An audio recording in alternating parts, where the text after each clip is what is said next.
Merci pour ces questions très pertinentes. D'abord, par rapport à l'OTR, effectivement, nous avons discuté en profondeur avec l'OTR l'évolution des recettes à fin 2017 pour comprendre effectivement les raisons derrière cette faible performance. Et je vais vous donner un exemple particulier, mais peut-être qui peut expliquer et qui peut permettre de mieux comprendre la situation. L'OTR nous a dit que, par exemple, il y a des importateurs qui ont déjà passé leurs commandes au niveau de leurs fournisseurs étrangers.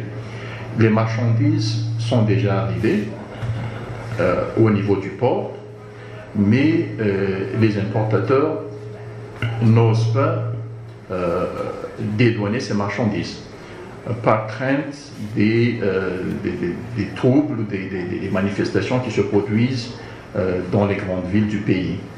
Et du fait que ces marchandises ne sortent pas du port, ils ne sont pas dédouanés, l'OTR ne peut pas percevoir des recettes sur ces marchandises.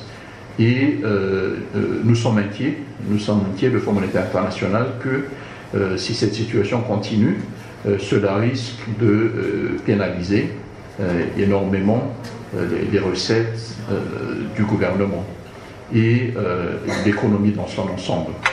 Bon, du côté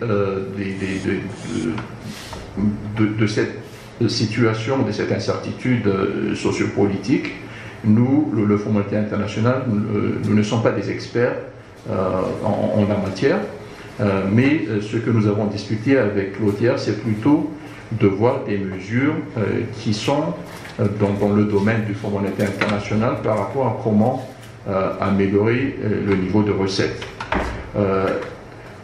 Une proposition qui a été discutée avec l'OTR, c'est d'essayer de diversifier la base fiscale pour le collecte des recettes et également essayer d'améliorer les procédures pour la facilitation, par exemple, du paiement des taxes pour que les contribuables soient motivés à payer volontairement leur contribution fiscale.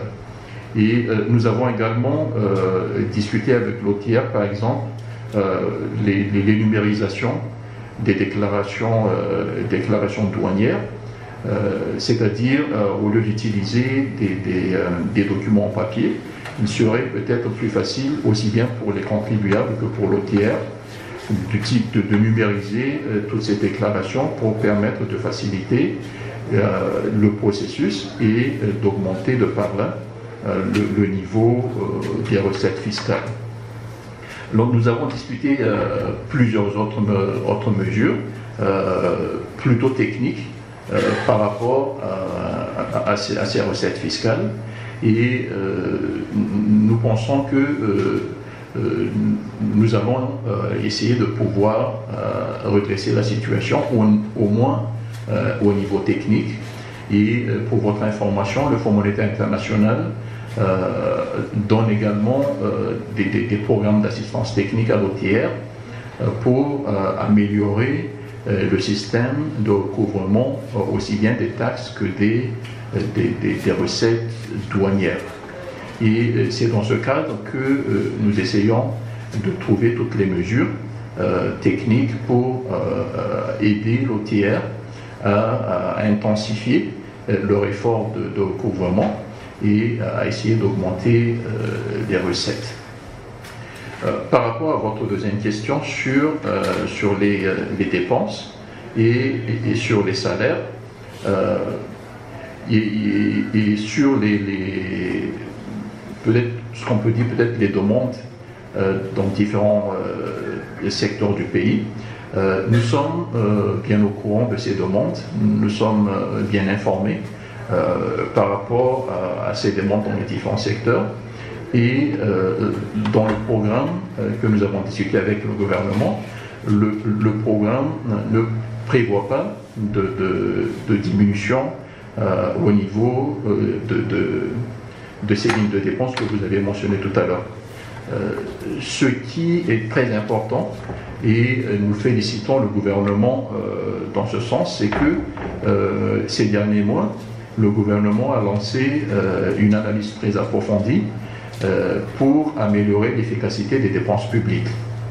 Et nous pensons que c'est un exercice très important et c'est un exercice très utile pour voir ligne par ligne les dépenses de l'État et essayer d'avoir ou de donner le même niveau de service public avec un coût réduit. C'est-à-dire donner à la population exactement le même niveau de service public qu'il existe actuellement, mais avec des coûts améliorés. Et c'est un exercice que nous, le Fonds monétaire, nous avons également encouragé dans d'autres pays. Et nous nous réjouissons du fait que le Togo également, par l'initiative même du gouvernement, a lancé ce processus. Et nous pensons que c'est un bon exercice qui va effectivement nous aider à faire face à cette sous-performance des recettes d'abord, mais également à nous permettre de continuer à réduire le niveau de la dette tout en gardant inchangé le niveau de service public pour la population.